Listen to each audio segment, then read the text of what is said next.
Ndugu wa Tanzania, naitwa Kanali Bernard Masala Mlunga, kaimu mkurugenzi wa habari na uhusiano, Jeshi la Ulinzi la Wananchi wa Tanzania. Jeshi la Ulinzi la Wananchi wa Tanzania lina utaarifu umma wa Watanzania kuwa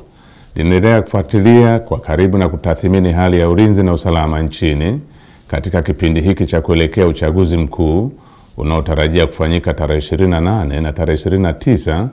mwezi Oktoba mwaka 2025 kama ilivyotangazwa na Tume Huru ya Uchaguzi nchini na Tume ya Uchaguzi Zanzibar. Kwa ujumla, Jeshi la Ulinzi la Wananchi wa Tanzania linaridhishwa na hali ya usalama iliyopo nchini katika kipindi hiki ambacho vyama vya siasa vinaendesha kampeni zao kwa kuzingatia matakwa ya kisheria, kuheshimiana na kuvumiliana kunakooneshwa kupitia kwa wagombea wao wa ngazi za urais, ubunge na udiwani.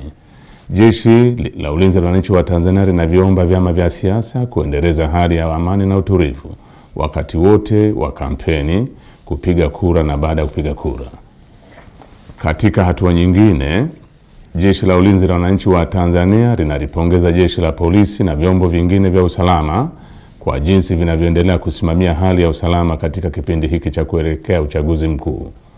Aidha, jeshi linawapongeza wananchi kwa kuendelea kutumia haki yao ya msingi ya kushiriki kwa amani na utulivu katika kusikiliza sera za vyama mbalimbali kupitia mikutano ya hadhara inayoendelea kufanywa na vyama vinavyoshiriki uchaguzi mkuu kwa ngazi mbalimbali ili kuwachagua viongozi watakaowaletea maendeleo.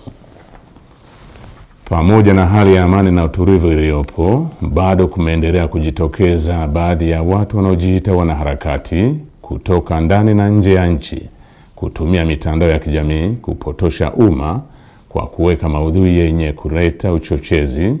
kwa kulihusisha Jeshi la Ulinzi la Wananchi wa Tanzania na siasa ili kutimiza azma yao ya uvunjifu wa amani.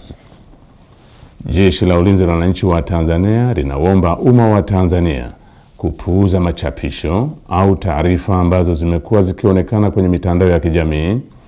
Wananchi wanakumbushwa kuwa taarifa zote zinazorihusu Jeshi la Ulinzi la Wananchi wa Tanzania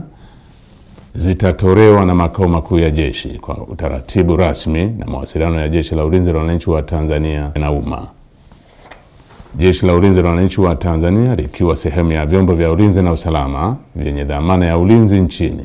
ninapenda kuhakikishia Watanzania wote hali ya amani, usalama na utulivu katika kipindi hiki cha kuelekea uchaguzi mkuu, wakati wa uchaguzi na baada ya uchaguzi mkuu. Asanteni kwa kunisikiliza.